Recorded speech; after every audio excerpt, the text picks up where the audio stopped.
Buenas tardes a todos, bienvenidos a este webinar que está pensado especialmente para perfiles técnicos como CTOs, líderes de DevOps, arquitectos cloud que están buscando mejorar sus prácticas, acelerar sus procesos y construir sobre AWS de forma inteligente.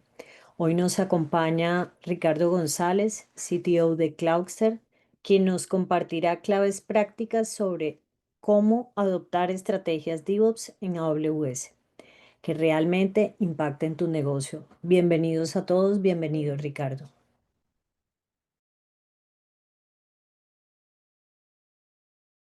Hola, hola, gracias y bueno, pues bienvenidos a todos a este webinar de Cloudster, otro más de esta serie de contenidos que periódicamente estamos compartiendo con eh, todos los interesados.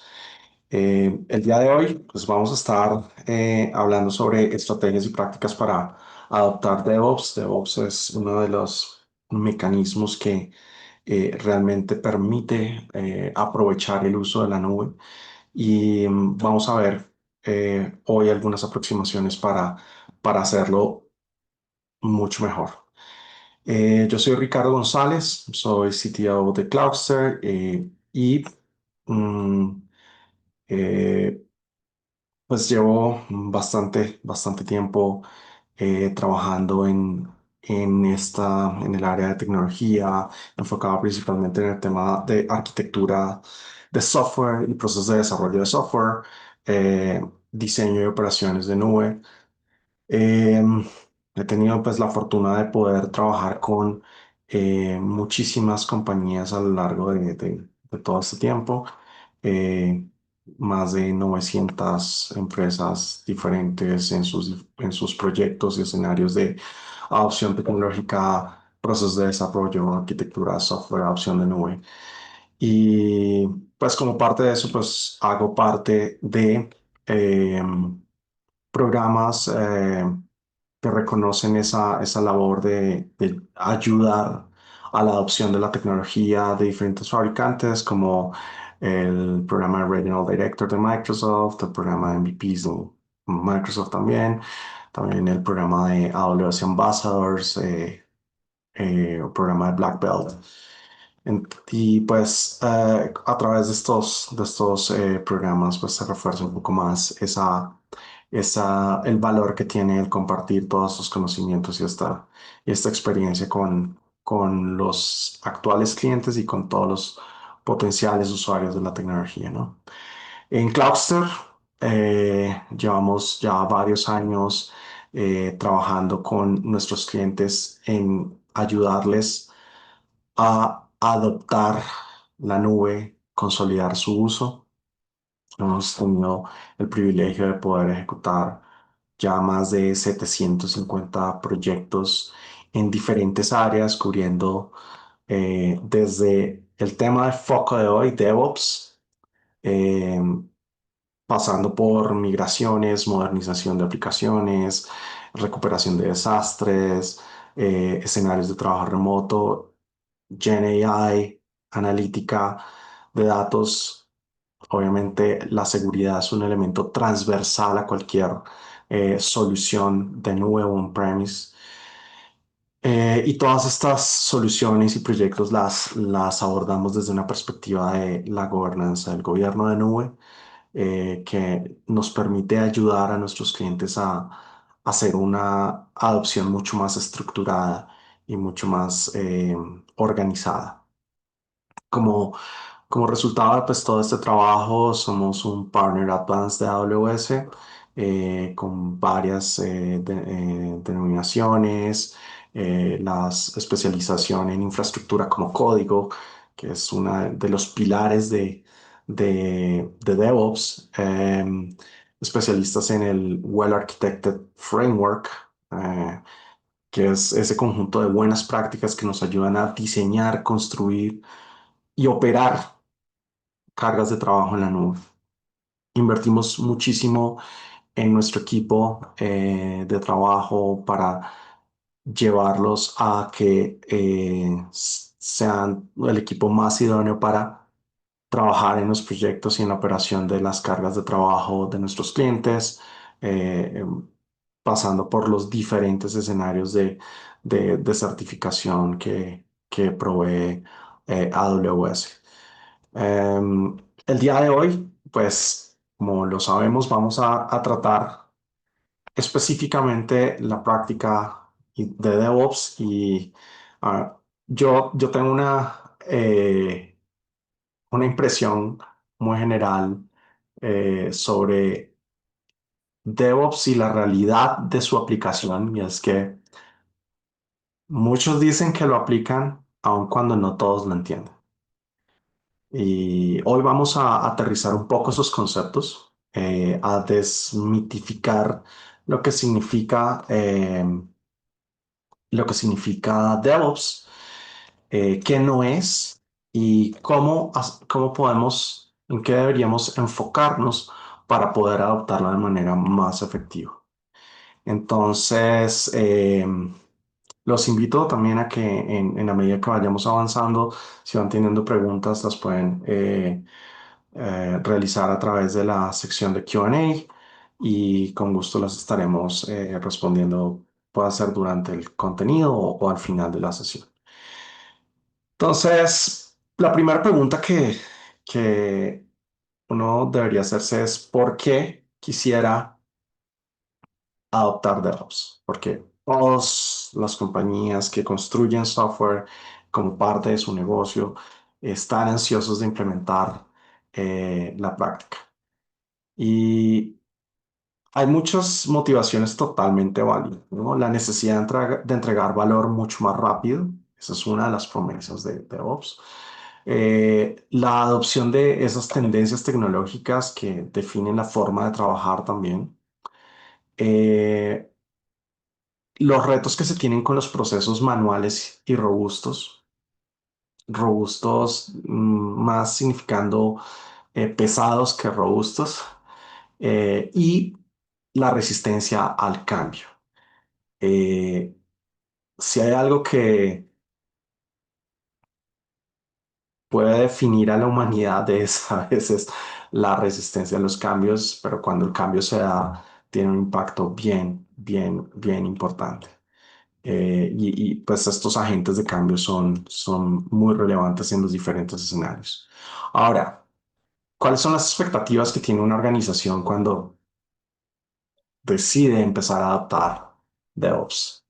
Tener ambientes más colaborativos, maximizar el uso de la automatización, acelerar la entrega de software, eh, poder mejorar la calidad y la seguridad de los productos que se entregan, poder explorar más opciones, poder sí, experimentar continuamente, poder hacer pruebas rápidas, que no sean procesos demasiado largos para poder probar hipótesis. Y al final es lograr una mejora continua tanto del proceso como de la calidad de los productos que se entregan. Esa es la expectativa que tiene cualquier organización son algunas de las más importantes que tiene cualquier organización cuando considera o decide adoptar la práctica de DevOps. La realidad no es tan bonita, porque muchas veces las organizaciones se encuentran con esas barreras, retos en el uso de la práctica. ¿Y qué barreras tenemos principalmente? Está la información, el conocimiento, el entendimiento, a veces es uno de los retos. Las tecnologías utilizadas tienen una incidencia un poco mayor. Los procesos caen en el 37% de los casos en los que la adopción, se encuentran retos en la adopción, tienen que ver con los procesos, pero el mayor reto son las personas. Cambiar la mentalidad, cambiar las prácticas, ajustar, evolucionar de acuerdo a la necesidad del negocio y los metodologías y procedimientos ya aprobados por otros.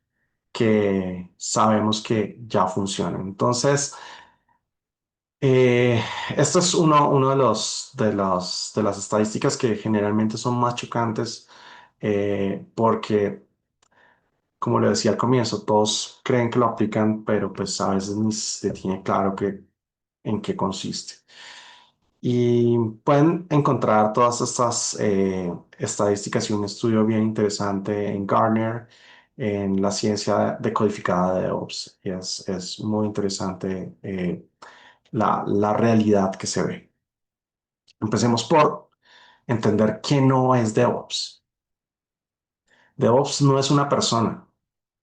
Uno ve eh,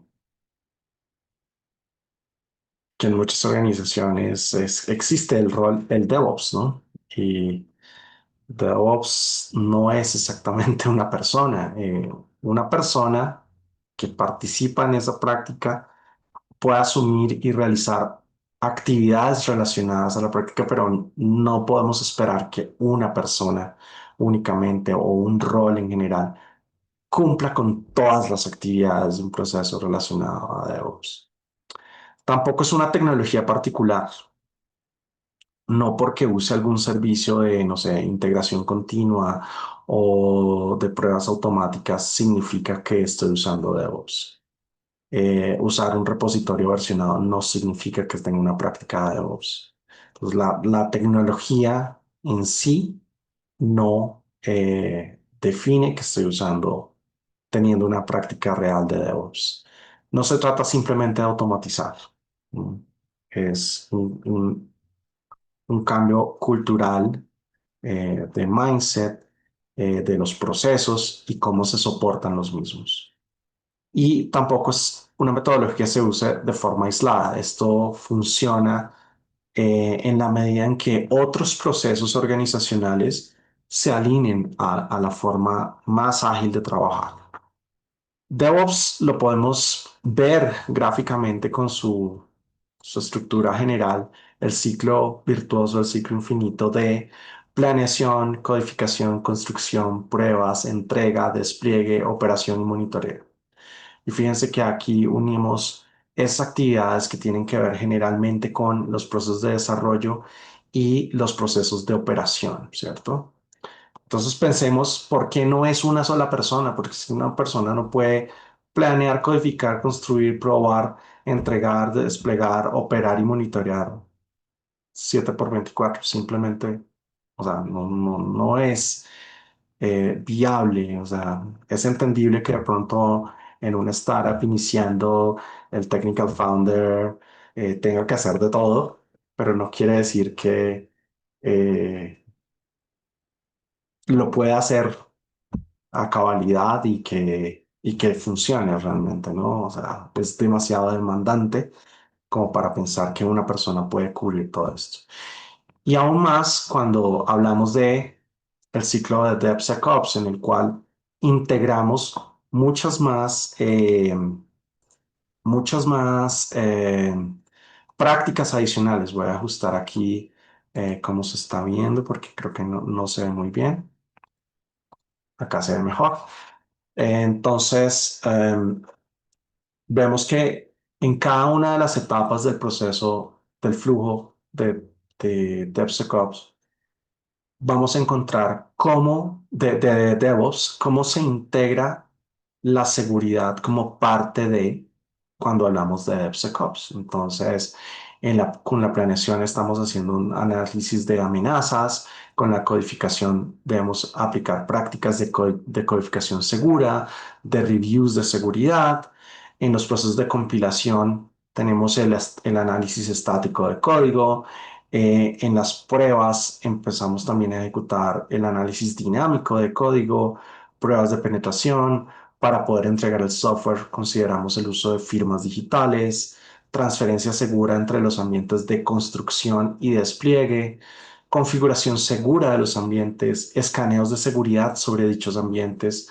Ya durante la operación, los procesos de parchado, los procesos de auditorías de seguridad. El monitoreo incluye el monitoreo de seguridad de eventos de seguridad y el análisis de seguridad de la postura de la configuración adicional. Fíjense esto es realmente muy poco probable que un rol realmente cumpla con todo este proceso. Realmente son varias personas las que participan desde su especialidad en todo este ciclo y que su trabajo se integra para acelerar la entrega de software. Entonces, hay que tener en cuenta esto y que hay varios factores que determinan la implementación práctica de DevOps y DevSecOps. Veamos cuáles son algunos de ellos. El más importante, el más importante es que estemos alineados con los objetivos del negocio. Que este proceso, estas prácticas se implementen de tal manera que sirvan para sumar al objetivo de negocio. Si se logran los objetivos de negocio, esto valida la aplicación de la práctica y la potencializa. Mm. Generalmente en organizaciones más grandes, esto empieza como una práctica medio de laboratorio, en equipos de pronto pequeños de innovación, pero solo se vuelve efectiva cuando se vuelve una estrategia corporativa y cuando se considera la cultura organizacional para garantizar que esto tenga impacto. Porque a nivel corporativo, a nivel organizacional, si los mismos procesos limitan que ese flujo sea acelerado por X, Y, Z razones, porque trabajan en silos, porque no hay buena comunicación entre los equipos, porque se aíslan las responsabilidades de los diferentes actores, porque eh, no hay soporte tecnológico que integre los procesos, etcétera, etcétera, pues la cosa no va a funcionar. ¿Mm? Es tener en cuenta marcos de cumplimiento de regulación eh, y claros los objetivos para implementar la práctica. Esto puede hacerse incrementalmente, esto no, como muchas cosas no funcionan en Big Bang, funcionan mejor cuando poco a poco se va adoptando y poco a poco se va aplicando. Entonces, eh, es clave definir esos objetivos, invertir en las capacidades del equipo y pues entender que la adopción también es un proceso que toma tiempo, que no es de un día para otro, que impacta la cultura, que es un tema que cambia y afecta la forma en que la gente trabaja. Entonces es importante que contemplemos esa inversión requerida en tiempo, en dinero, en capacitación, en ambientes de prueba, en laboratorios, en mecanismos que nos permiten lograr crear esa implementación eh, con el equipo, acompañado al equipo, soportando al equipo para que esto suceda. Eh, Como es muy fácil encontrar las desalineaciones estratégicas que van a ser un bloqueante para la aplicación de una práctica como DevOps.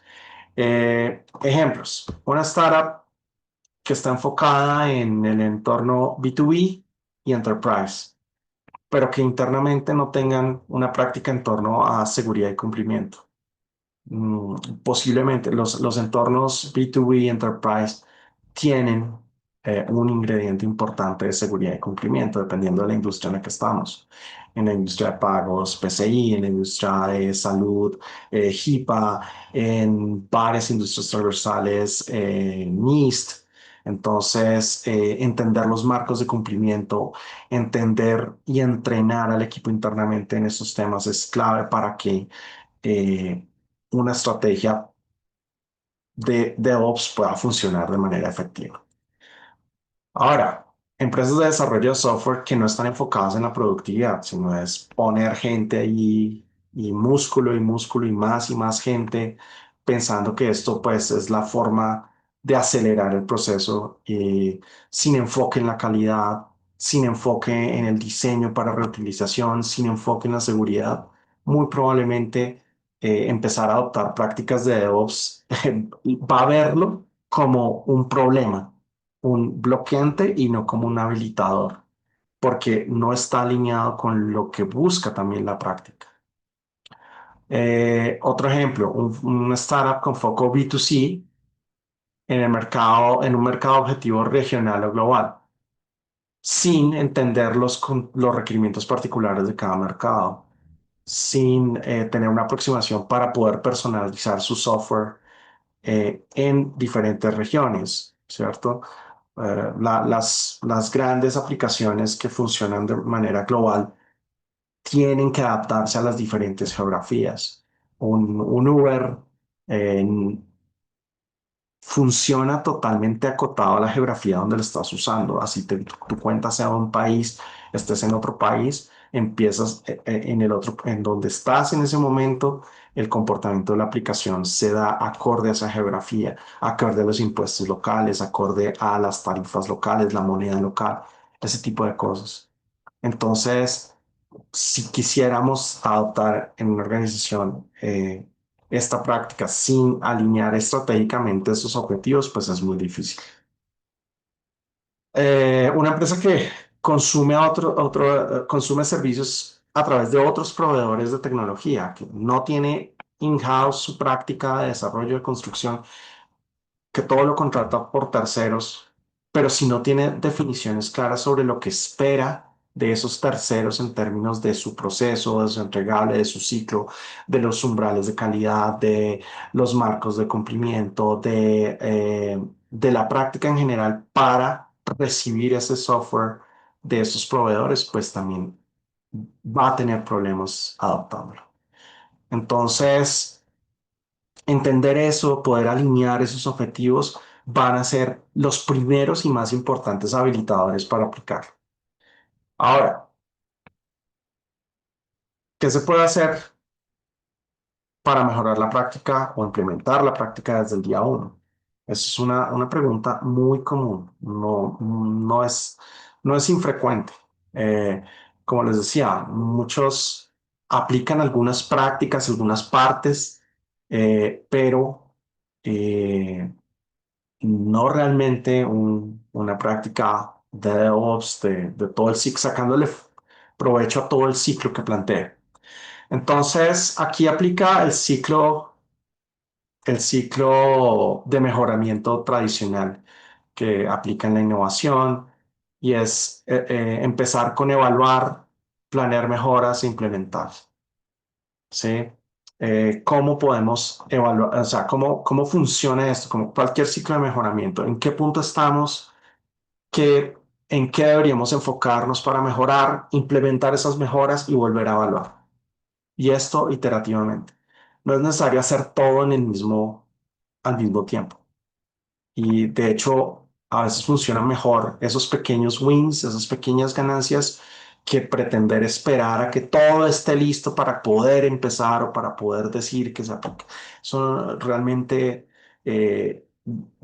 las startups son una perfecta demostración de esto.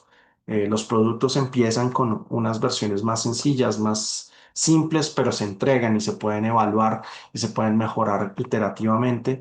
Y en esa medida vamos a ver los cambios entre una versión y otra y en la medida cómo va creciendo esa implementación. Entonces, el primer paso de evaluar, hay varios criterios que uno puede utilizar para evaluar la práctica que está teniendo. Nosotros hemos desarrollado nuestro modelo de madurez de adopción de DevOps y DevSecOps que se enfoca en básicamente cuatro pilares. El pilar cultural, en el que se evalúan los mecanismos que tenemos para la retroalimentación continua, la mejora continua, innovación, la visibilidad, cómo se refuerza el aprendizaje continuo, porque nadie nace aprendido, todos los días aprendemos algo y el que no aprenda algo, básicamente no está vivo. Así es la realidad. Quien trabaja en tecnología todos los días está aprendiendo algo, así no se dé cuenta. Siempre es bueno revisar qué aprendimos hoy. Otro pilar sobre el cual se enfoca esa evaluación es los procesos, cómo se hace la gestión del conocimiento, cómo el conocimiento no queda en la cabeza de las personas, sino queda en los equipos compartido, cómo es ese flujo de colaboración, quién hace qué, cómo es el proceso de construcción de software, las definiciones, las prácticas, las guías, los definiciones de reutilización, etcétera, etcétera. Cómo se certifican el software que se entrega, el proceso de despliegue, el monitoreo, toda la práctica de seguridad alrededor de todo el ciclo. ¿No? Un tercer pilar es la tecnología, cómo hago la gestión de versionamiento, integración continua, prueba continua, delivery continuo y despliegue continuo, análisis de seguridad, análisis de componentes, análisis estático de código, análisis dinámico de código, análisis de infraestructura como código. Application Performance Monitor, qué tecnologías utilizo para entender lo que está pasando en mis aplicaciones y los retos de performance que puedo tener. ¿Cómo garantizo la confiabilidad de mis aplicaciones? El Site Reliability Engineering, la ingeniería de confiabilidad de las aplicaciones. Y por último está el gobierno. ¿Qué métricas definen mi adopción del proceso, mi ejecución del proceso, las políticas y controles, aseguramiento de las prácticas? ¿Cómo garantizo que la práctica no sea opcional? Los controles que yo aplico para que suceda, la generación de artefacto y la métrica, la medición de resultados. Y cuando evaluamos todos estos pilares en diferentes aspectos, pues vamos a encontrar que las organizaciones están en un nivel de madurez de adopción de la práctica, tanto de DevOps y DevSecOps. Y nosotros hemos definido 5 niveles.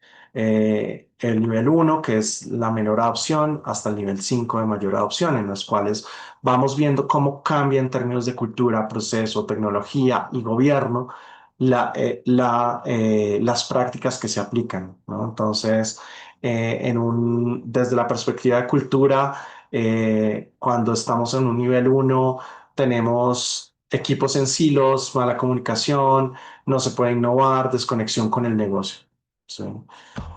Pero cuando, por ejemplo, estamos en un nivel 3 de tecnología de procesos, entonces tenemos una gestión ágil, tenemos unos procesos ligeros y más efectivos, transición a una documentación efectiva. A veces las organizaciones se centran más en la documentación que en el software corriendo, y eso es un problema, porque lo que importa es que corra el software. La documentación es un byproduct, es un producto secundario que deriva del software ejecutando. Métricas, indicadores se tiene un plan de mejora continua. Eso es un nivel 3 en términos de proceso. Un nivel 5 a nivel de tecnología tenemos control de versiones de todos los artefactos, integración continua, despliegue continuo automático, pruebas funcionales de rendimiento y de seguridad, análisis de seguridad automático, remediación automática de incidentes basados en el monitoreo, aprovisionamiento de entornos automatizados y dinámicos basados en configuración. Ese es un nivel 5 desde la perspectiva de tecnología. Entonces, empezamos por evaluar y determinar dónde estamos. ¿Para qué? Para, si estamos en un nivel uno, pues bueno, ¿qué podemos hacer para irnos a un nivel 2 o a un nivel 3? ¿Qué tan listos, qué tan lejanos estamos de eso? Y de un 3 pues cómo pasamos a un 4, etcétera, etcétera. Eso es la planeación de mejoras. Entonces, luego de evaluar ese estatus, ¿sí?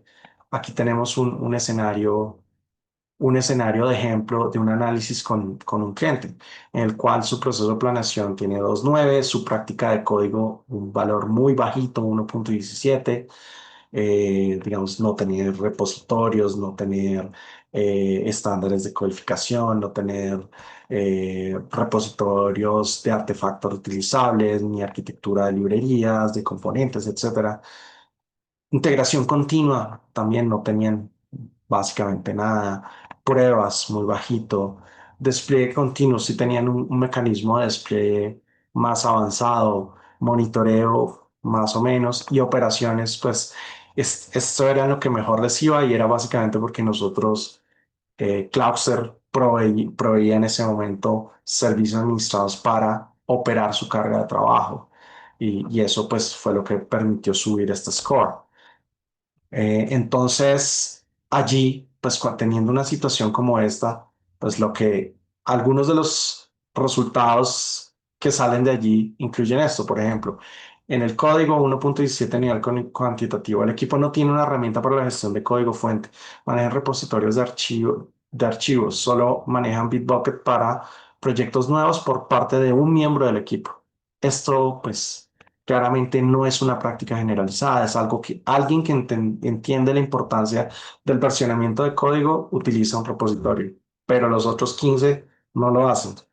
¿Cuántos problemas hay por eso? Que dañé la versión, que no sabemos cuál es la versión más reciente, que es que yo la modifiqué en tal carpeta y resulta que era en la otra, etcétera, etcétera. Eso es una fórmula para el caos. Entonces, ¿cómo proponemos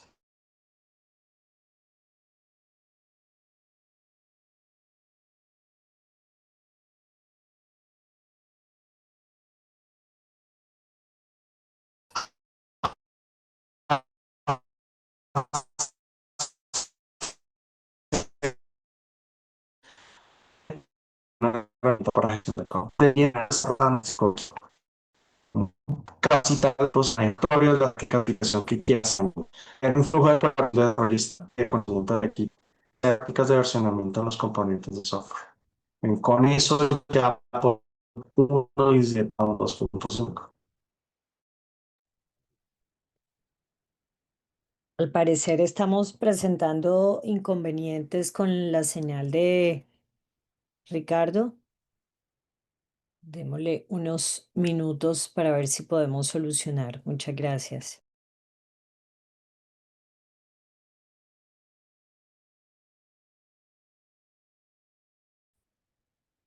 Bueno, de nuevo, tuve una pequeña interrupción, ya vuelvo a compartir. Voy a retomar donde digo.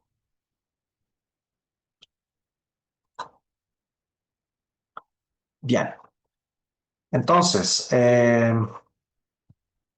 aquí esto es un ejemplo de los resultados accionables, como les mencionaba, cómo podemos pasar de un valor muy bajo de la práctica de codificación por no tener algo tan básico como un sistema de versionamiento de código a algo un poco más organizado. Y esto, fíjense que las acciones son entrenar al equipo, es definir las herramientas, es estandarizar un proceso, es algo que va a través de los diferentes pilares, cultura, proceso, herramientas. ¿Sí? Implementarlo. Entonces, ¿cómo se implementa esta acción propuesta? Entonces, básicamente es crear repositorios, crear contenidos para entrenar al equipo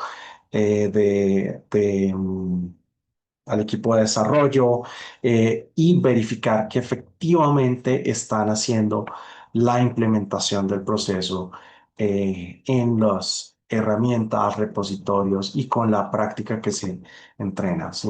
Esto entonces, fíjense que es importantísima la gestión del cambio alrededor de un proceso como DevOps. Bien, ahora vamos a enfocarnos en qué prácticas tienen mayor impacto en la adopción de DevOps, porque dependiendo de cuáles son como las prioridades del negocio, también tenemos algunas actividades que pueden tener un impacto mucho mayor que otras. Entonces, vamos a ver, en la etapa de planeación, en la fase de planeación, una de las cosas más importantes es que los objetivos de negocio estén primero. ¿Esto a qué se refiere? Eh, la práctica de DevOps es iterativa, es incremental. La planeación del desarrollo de software y metodologías como Scrum define justamente esto, que no vamos a construir todo de una sola vez, vamos a construir pedazos y vamos a hacer iteraciones para construirlo. Ahora, cuando decimos que los objetivos de negocio son lo primero, es que idealmente esas iteraciones deberían empezar con funcionalidad que genera valor para el negocio. Supongamos que vamos a hacer una aplicación vamos a hacer el nuevo Uber, ¿sí? Probablemente, mm, si empezamos construyendo el flujo de registro de un usuario, ay, un estómago. Si empezamos con el flujo de un registro de un usuario, tal vez no sea lo que más representa una aplicación como Uber, ¿cierto? Porque, pues, en esencia, todas las aplicaciones tienen un proceso de registro de usuario, pero no todas las aplicaciones sirven para poder eh, agendar un servicio de transporte. Entonces, ¿qué es más importante en esas iteraciones? Enfocarnos en el objetivo de negocio, que es resolver cómo una persona accede a un medio de transporte de manera eficiente, X, Y, Z, ¿sí? Entonces, es cómo priorizo mi planificación. Yo puedo empezar así, podemos hacer primero el flujo de creación de usuarios, de registro de usuarios. Ok, pero después de esa iteración solo tenemos cómo crear un usuario, no tenemos nada relacionado al fondo.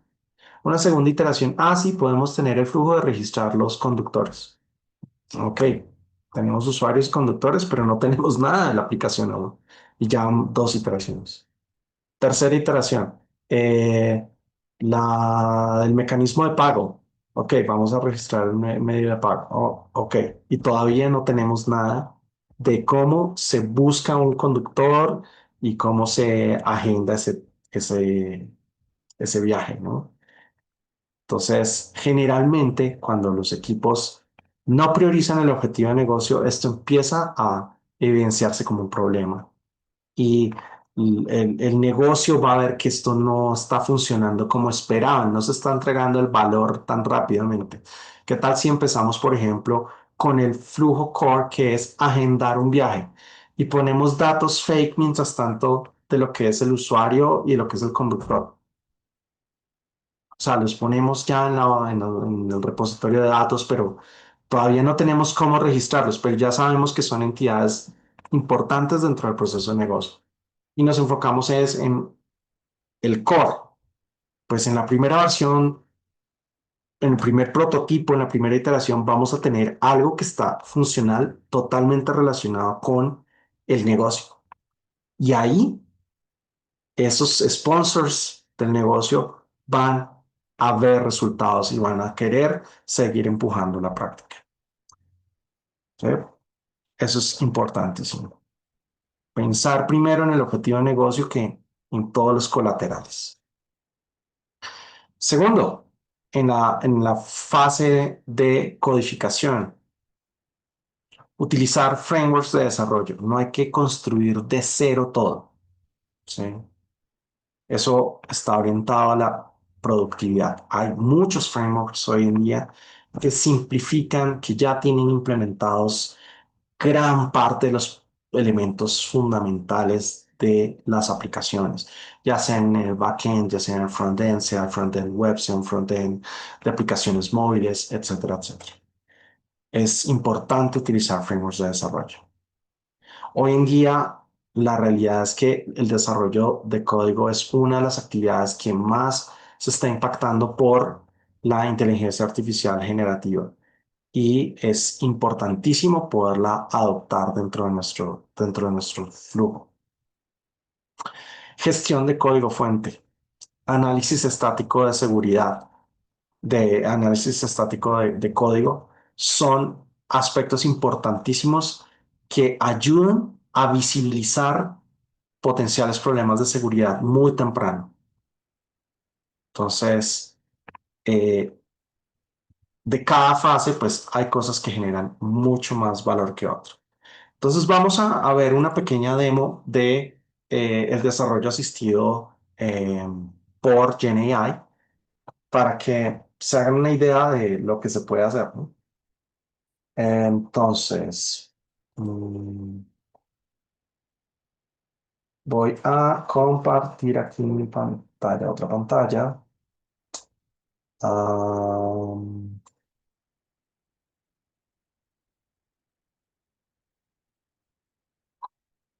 mm, Listo. Aquí van a estar viendo mi pantalla de Visual Studio Code. Aquí básicamente Visual Studio Code es uno de los IDEs más populares del mundo. Es gratuito, lo pueden descargar, pero aquí también voy a utilizar una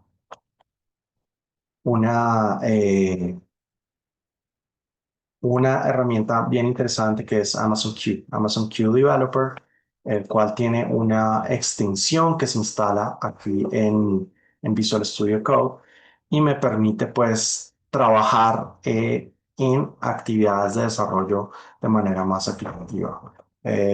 Vamos a pedirle ayuda aquí para que nos explique un poco qué es todo lo que se puede hacer. Esta es voy a hacer una muy sencilla, pero para que se hagan una idea.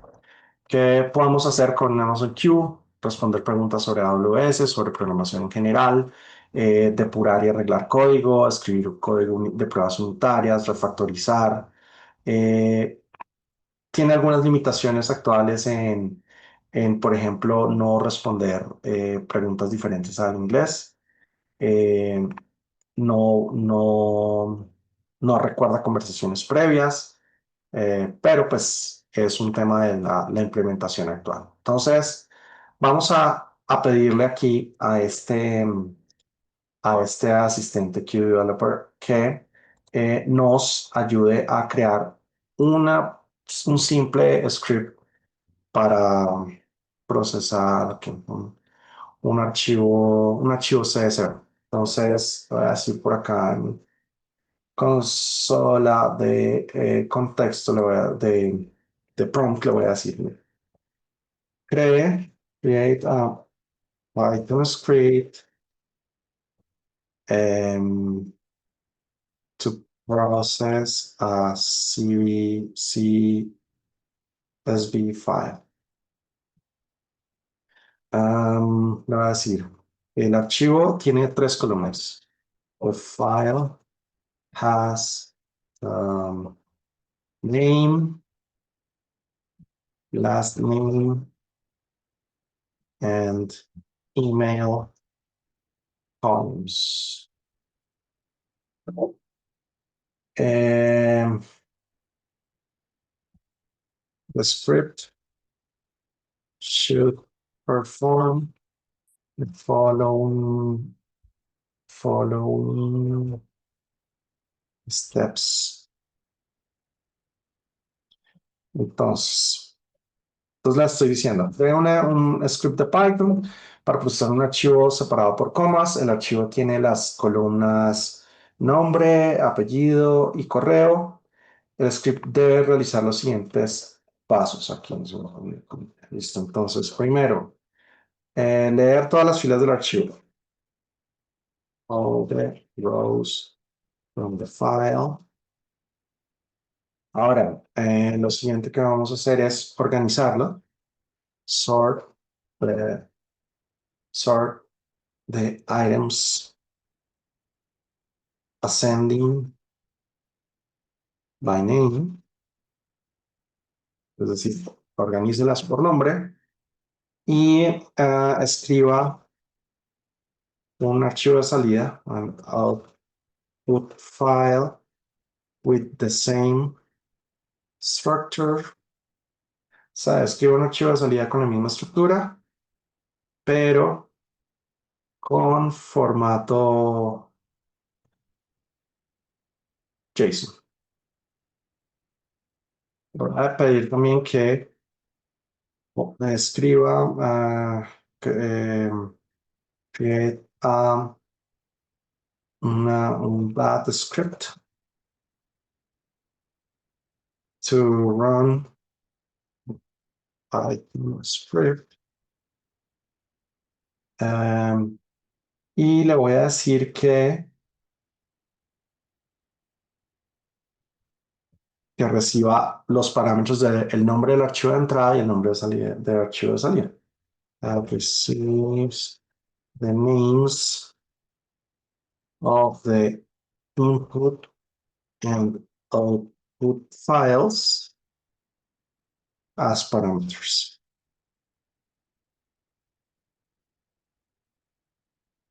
Listo. Entonces, esto es lo que le estoy pidiendo a mi asistente que está en modo de agente para crear este pequeño script. Entonces, aquí ya creo el script, CSV to JSON. Entonces, define un proceso, procesar CSV to JSON, recibe de entrada el nombre del archivo, el nombre del archivo de entrada, el nombre del archivo de salida, abre el archivo de entrada de lectura y crea un lector creando un diccionario donde coloca cada uno de los ítems. Entonces lee todos los ítems y em, organiza los resultados por la columna name. También abre el archivo de salida, como llamándolo JSON file, y genera un dump de la data organizada en ese archivo JSON, intentando con dos espacios. En el main recibe el nombre del archivo de entrada y el archivo de salida y nos dice que al final convirtió el archivo de entrada al archivo de salida. El script bat que lo que hace es que invoca con Python ese archivo Python recibiendo los dos parámetros, el de entrada y de salida. Y voy entonces a crear un archito de entrada de prueba. Test.csv y le voy a poner acá las columnas. Entonces, name, last name, email, Pedro Pérez, Pedro Pérez, pedro@gmail.com. Le voy a decir acá Juan Martínez y el correo es juan@gmail.com. Ya tenemos un archivo CSV y entonces le vamos a decir, vamos a correr el script diciéndole que ese es el archivo de entrada y vamos a decir que el archivo de salida es el output.json. Entonces, vamos a decirle run CSV, el archivo es test.csv y el de salida es output.json. Pues vamos a correrlo, convirtió el archivo y veamos cuál fue la salida. La salida es el archivo JSON con las mismas estructuras, name, last name, email, pero ordenado alfabéticamente por nombre. Primero Juan y luego Pedro. El archivo de origen teníamos primero Pedro y luego Juan. Así de sencillo, se puede incrementar también la productividad de el desarrollo. Aquí hay que tener todos los warnings y los disclaimers. Es importante que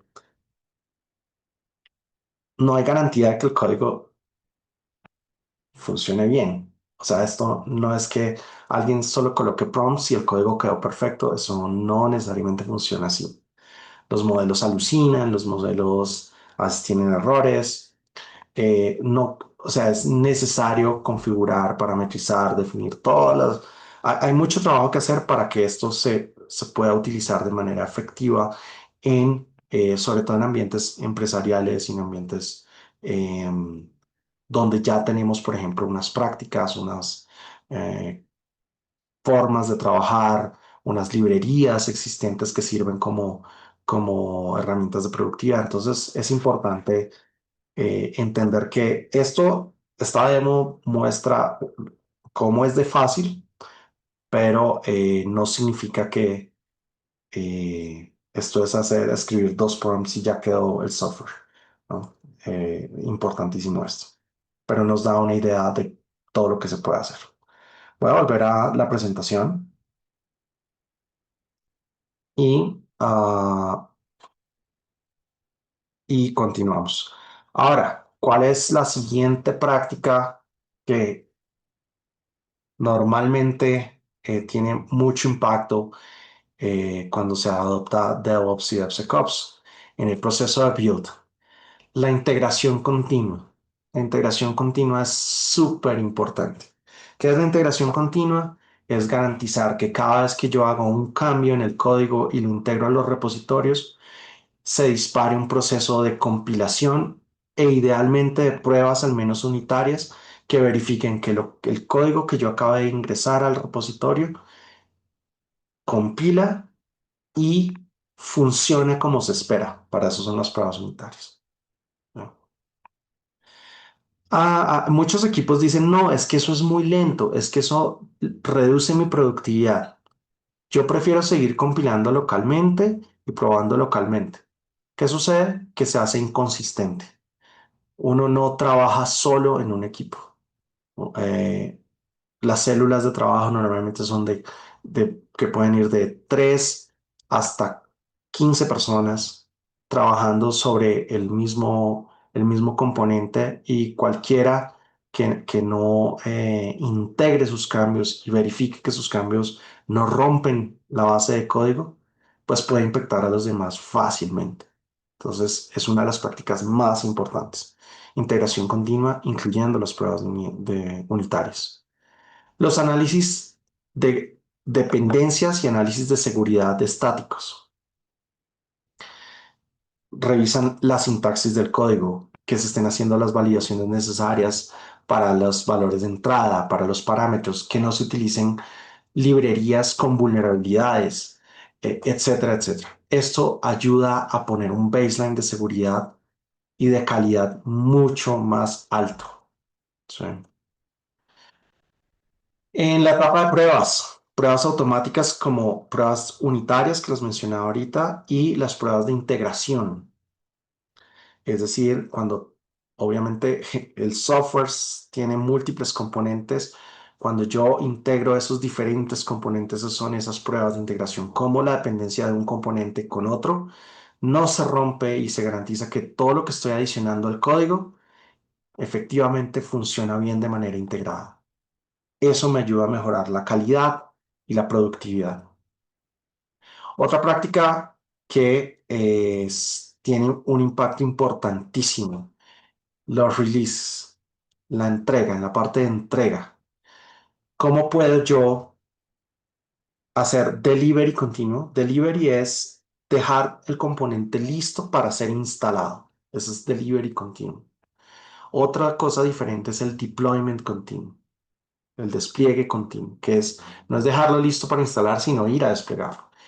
Y dependiendo de la madurez, lo ideal es primero pasar por el delivery y luego por el deployment. Porque yo puedo tener, por ejemplo, integración continua y despliegue continuo, pero así de rápido como compilé y desplegué, así de rápido inyecté un defecto en mi ambiente productivo.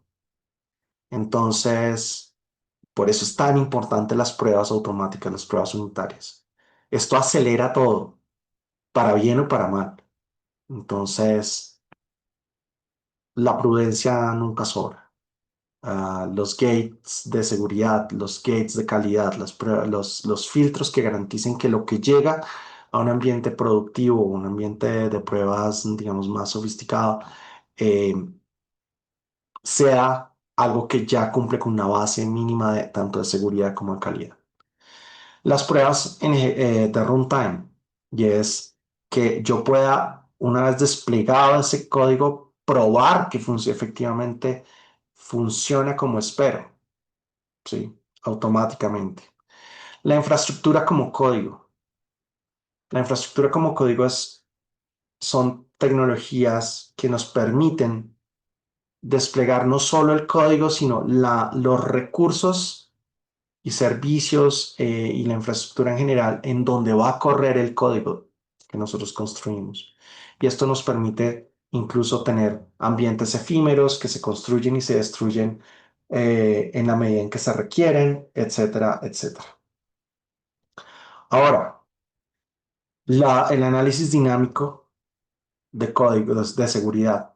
Ya cuando está corriendo mi aplicación, yo debería poder correr esas pruebas para verificar potenciales vulnerabilidades y fallos de configuración en la seguridad, garantizar que no está comprometida en mi ambiente de ejecución.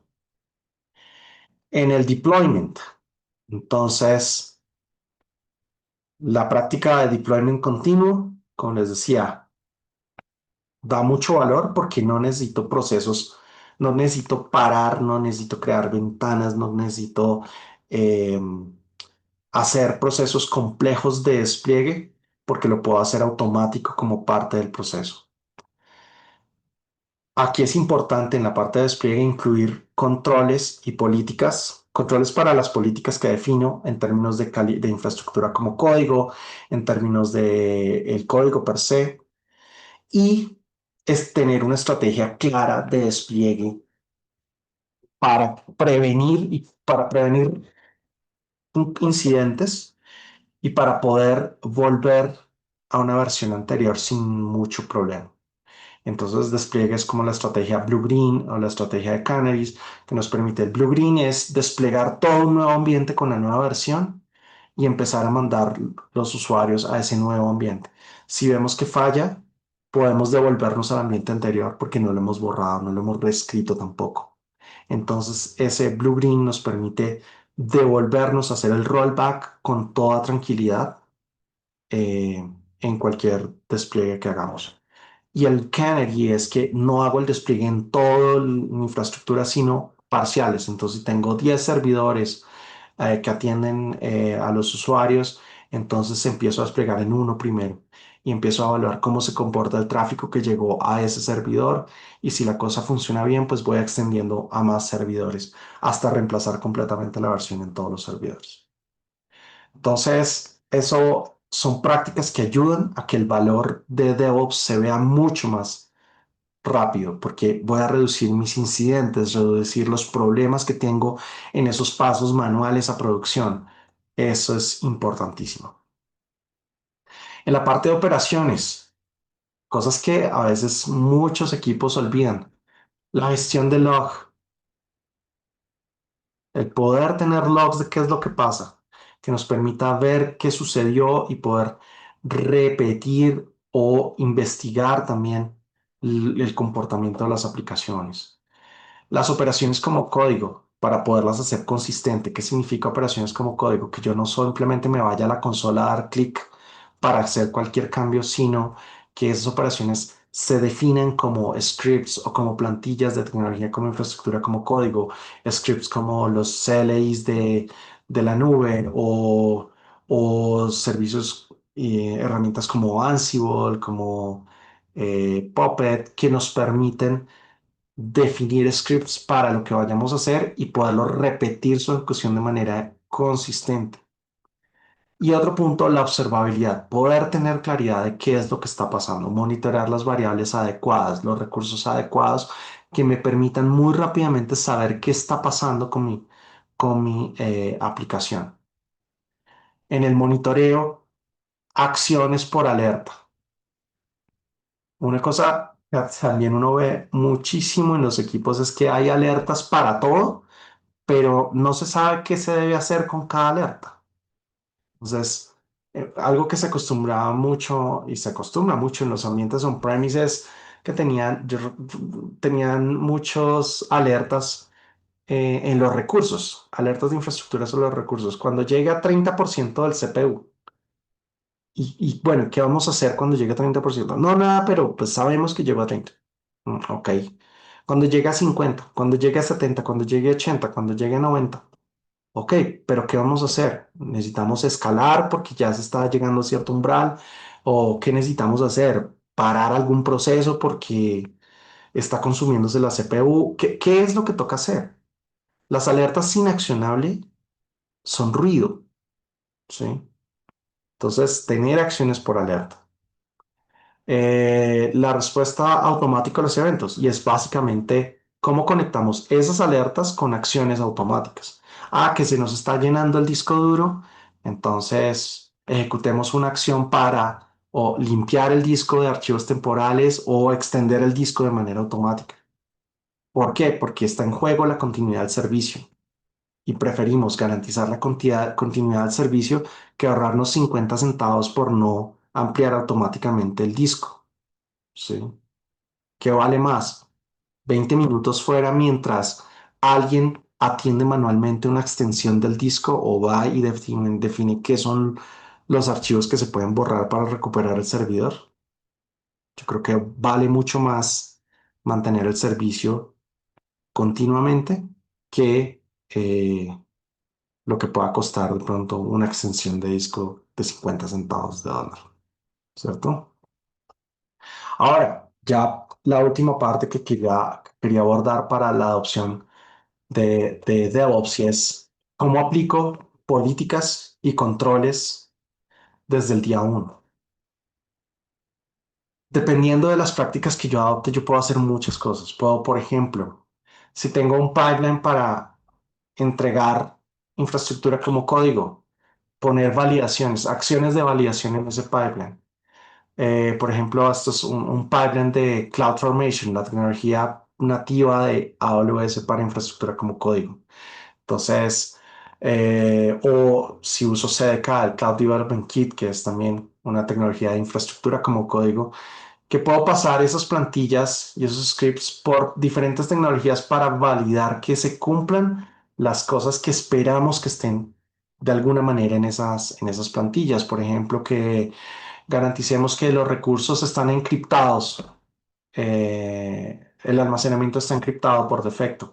Podemos tener acciones de validación. Si la plantilla no cumple con esa acción, pues no se va a desplegar en ninguno de los ambientes. ¿Sí? Entonces, poder hacer esos controles, la política de que los repositorios de datos estén encriptados, es una política. Listo. La organización dice todo debe estar encriptado en reposo. Discos de bases de datos, discos de instancias, repositorios de objetos como buckets S3, etcétera, etcétera, deben estar encriptados. Ok. ¿Qué pasa si cuando lo desplegamos no está encriptado? Pues ahí la política no se está cumpliendo. La política se cumple cuando tenemos controles que garantizan que se cumpla. Y estos son procesos que nos permiten ayudar a eso. Pero también está el gobierno de nube. Y el gobierno de nube es todos los procesos, políticas y controles que usamos para administrar y supervisar nuestros entornos de nube, en donde está la gestión de identidad de acceso, políticas y controles organizacionales, los objetivos de cumplimiento de auditoría, gestión de recursos, gestión de costos. Todo eso hace parte del gobierno de nube. Al principio les contaba que en Clauster nos enfocamos muchísimo en poder llevar esa práctica a nuestros clientes para que su adopción de nube sea mucho más sencilla. ¿Y qué se logra con una estrategia de gobierno de nube? Dependiendo de cómo estemos yendo a la nube, eh, migrando, migrando aplicaciones existentes, creando nuevas aplicaciones, utilizando software de terceros, moviendo mis cargas a la nube o construyendo de nuevo, pues lo que voy a hacer es tratar de llevarlos a un ambiente de gobierno de nube que está listo para eso, para migrar, para escalar mis aplicaciones y que está optimizado y es eficiente por default, en donde vamos a poder aplicar todas las funciones de gobierno, como los controles, gestión de conectividad, gestión de identidad, operaciones de seguridad, observabilidad, gestión financiera, empaquetado y distribución, basados en los pilares del Well Architected Framework. El Well Architected Framework es ese marco de referencia que nos permite aplicar las mejores prácticas en el diseño, construcción y operación de cargas de trabajo, basado en los 6 pilares de excelencia operativa, seguridad, confiabilidad, rendimiento, sostenibilidad y optimización de costos. Y cuando aplicamos todos esos controles desde una implementación de gobierno de nube, pues lo que vamos a hacer es establecer, garantizar que esas políticas tienen una materialización en controles y que todo lo que hagamos en nuestros entornos de nube van a estar cumpliendo esas políticas. ¿Sí? Entonces, básicamente, con todo este conjunto de aspectos que hacen parte de la práctica de DevOps, vamos a poder lograr un mayor impacto. ¿Qué conclusiones rápidas tenemos acá? El mayor reto son las personas y la resistencia al cambio. Vemos, esto es un tema inversión en el cambio, de inversión en entrenamiento, en mostrar el valor, en las razones que hay de valor para adoptar la práctica. Y esto pasa con cualquier práctica en general, pero en el caso de DevOps está estadísticamente comprobado que el mayor reto son las personas y es allí en donde debemos empezar. La alineación organizacional es fundamental. Si no están todos a bordo, si no hay un sponsor ejecutivo, si no hay una iniciativa más organizacional, eh, es difícil que estas cosas funcionen. Se quedan a veces en pequeños prototipos, en pequeños laboratorios o solo con un alcance de equipo y resulta que esto abarca todos los espacios de la organización. Entender en qué punto se encuentra la organización para poder adoptar la práctica es clave. ¿Sí? Si no sabemos de dónde estamos, no podemos definir hacia dónde queremos ir ni cómo queremos llegar allá. Los modelos de gobierno pues también ayudan y simplifican el proceso para poder aplicar los controles de tal manera que esas definiciones de las políticas se vuelvan algo práctico. ¿Sí? Y pues definitivamente tenemos muchas tecnologías que soportan toda esta práctica, incluyendo GenAI. Hoy vimos un ejemplo muy sencillo de cómo impacta en el proceso de desarrollo, pero esto se extiende también a muchísimas otras áreas de la tecnología. Entonces, eh, primero, creando las bases, ya la tecnología se vuelve un acelerador, un habilitador para lograrlo de manera más efectiva y más eficiente. Entonces, con esto, eh, con esto terminamos este, este webinar. Pues no sé si tengamos algunas preguntas allí. Los invito a que nos compartan sus preguntas. Y también, pues tenemos un beneficio muy, muy interesante para todos los asistentes de esta sesión. Y es que con este QR code van a poder tener acceso a un diagnóstico personalizado de la postura de seguridad de sus cuentas en AWS, en la cual pues, vamos a poderles dar un reporte detallado de la configuración de sus servicios, listando los riesgos y amenazas latentes en los recursos de sus cuentas, con recomendaciones detalladas para la remediación y también un mapeo contra algunos marcos de cumplimiento estándar y de regulaciones que pueden aplicar a su industria particular. Entonces, los invito a que escaneen este código y se registren para poder proveerles este diagnóstico personalizado que no tiene ningún costo y de esa manera poderlos ayudar a acelerar esa consolidación del uso de la nube, ¿no? Creo que no tenemos por acá preguntas, parece que todo fue súper claro. Y pues bueno, me alegra. Me alegra. Igual, no duden en contactarnos para cualquier inquietud alrededor de esto. Nos pueden escribir a nuestro correo bis@cloudster.com y con eso, y allí pues estaremos totalmente disponibles para atender sus inquietudes. De nuevo, pues muchísimas gracias y con esto pues damos finalización a nuestro webinar el día de hoy. Muchas gracias a todos. No mentiras, aquí tenemos una preguntita. Tenemos una pregunta. Para una startup, ¿qué herramienta de IAC recomiendas? Eh, depende, depende bastante de el background de los equipos. Depende del stack tecnológico que utilicen también. Un buen punto de partida enfocado a AWS es CloudFormation. Es una tecnología que soporta YAML y soporta JSON como lenguaje para la definición de los recursos y que permite cubrir todos los servicios de AWS. Es un buen punto de partida. Em, eh, por ejemplo, algunas organizaciones les gusta Terraform bajo bajo la premisa de que soporta múltiples proveedores de nube y a veces los equipos se confunden pensando que lo que se construye en Terraform les va a funcionar igual en AWS o en otra nube y realmente no es así, no es exactamente así. Entonces, pues creo que hay varios factores que ayudan a determinar cuál es el mejor camino.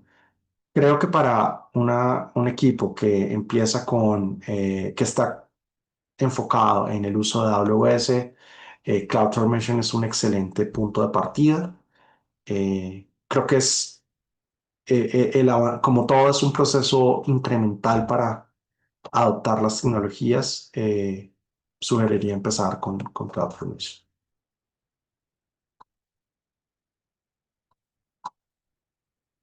Bien, entonces no creo que haya más preguntas por aquí. Ah, no, sí, mentiras, por acá hay una. En un proceso de modernización de software, ¿qué recomendación darías para pasar de un monolito a microservicios buscando justamente este enfoque de metodologías DevOps y DevSecOps? Bueno, esta es una pregunta interesante porque eh, muchos equipos han construido sus versiones, su software en forma de monolito. ¿Qué es un monolito? Un monolito básicamente es una implementación en la cual todos los componentes están desplegados como un todo. Y aunque pueda haber separación lógica de los mismos, la separación física no es muy buena. Y entonces, si yo quiero modificar un módulo o una funcionalidad, al final tengo que desplegar todo y el impacto puede haber impacto colateral, ¿no? Una arquitectura de microservicios es una de las que son utilizadas para poder partir esos monolitos en cosas más específicas, en componentes más especializados y que puedan, sobre todo, evolucionar de manera independiente y su ejecución sea independiente. Eh, la, de la práctica de DevOps y DevSecOps, creo que todas las prácticas del ciclo contribuyen a que ese proceso sea mucho más efectivo en la construcción. ¿Por qué? Porque cuando, por ejemplo, utilizamos, bueno, el versionamiento de código, clave para garantizar una evolución coherente, integración continua y delivery continuo y pruebas unitarias, prueba continua. ¿En qué nos ayuda? Que cada vez que vamos evolucionando, cada uno de los microservicios tenemos un pipeline que automáticamente nos va a mostrar, nos va a permitir ver que la cosa está funcionando, que la cosa está compilando y tenemos que no estamos rompiendo el código en cada caso. Es independiente, sobre todo independiente cada servicio. Y eso es un elemento de mucho valor. En la parte de análisis del código estático, dinámico, de componentes, claramente el poder visibilizar eso nos va a ayudar a mejorar la calidad. Entonces, esto tiene un componente no solo de proceso en DevOps, sino también en la arquitectura como tal del software, pero DevOps definitivamente ayuda a que esto sea mucho más consistente y ágil. Bien, otra pregunta por acá. ¿Cuál consideras que es el error más común que cometen las empresas cuando empiezan a implementar DevOps sobre AWS? Y el error más común, creo que hay varios. El primero, y creo que el más importante y más común, es pensar que por usar una tecnología están aplicando la práctica, ¿sí? Pensar que porque tienen un pipeline de integración continua ya usan DevOps. Eso no es así. Integración continua y despliegue continuo sin pruebas, ya lo mencionaba, sin pruebas es solo una forma más rápida de inyectar defectos en el software. ¿Sí? Eh, Creo que el no entender que esto es algo que afecta procesos, cultura, tecnología, eso es el mayor error. El pensar que solo es un tema de herramientas, que es un tema de tecnología y que es un tema de usar una práctica sencilla como integración continua, eh, creo que es el mayor error, el error común y de mayor impacto. ¿Sí? Bien, tengo otra pregunta por acá. Si tengo una carga de trabajo desplegada mediante CloudFormation, ¿recomiendas migrarlas a CDK? Creo que esto va alineado con la primera pregunta de cuál sería la tecnología de IAC más adecuada para utilizar. Depende de la madurez del equipo, depende de la aproximación que sigan. Hay equipos que tienen, eh, en nuestro equipo, por ejemplo, trabajamos tanto con CloudFormation como con CDK y en el paso del tiempo construido librerías que reutilizamos para poder acelerar ese proceso, tanto en CloudFormation como en CDK. Entonces, todo depende de la madurez del equipo, de la madurez en el uso de la tecnología de IAC, del stack tecnológico que use también depende bastante. Entonces, es muy contextual al equipo. A veces no es necesario migrar la CDK. Si la cosa funciona bien, si puedo mantener la evolución de mi carga en las plantillas que ya tengo, está bien. O sea, lo importante es que tengamos la mentalidad de infraestructura como código. Sí, no es tanto, o sea, cada tecnología tiene sus ventajas y desventajas, entonces eh, el fondo, el core de la práctica es que sea infraestructura como código. Sí. Bien. Bueno, ahora sí creo que terminamos con las preguntas que teníamos. De nuevo, muchísimas gracias a todos por su atención, por su asistencia, por permanecer con nosotros hasta este momento y como siempre los invitamos a las futuras ediciones de nuestros webinars. Esperamos que esto les haya servido, les dé una idea un poco más amplia de todo lo que se puede hacer y nos vemos en una siguiente oportunidad. Muchísimas gracias a todos. Que estén bien. Gracias, Ricardo. Bueno, les recordamos a todos que este contenido lo pueden encontrar también en nuestro canal de YouTube, cloudster.com, y les recordamos también agendar nuevamente aquí su diagnóstico de postura de seguridad en tus cuentas AWS totalmente gratuito, así que lo puedes agendar de una vez en tu costo. Sin costo. Síganos en nuestras redes sociales. Estamos en LinkedIn como Cloudster y en Instagram y Facebook también. Así que nos vemos en una próxima oportunidad. Muchas gracias. Gracias. Hasta luego.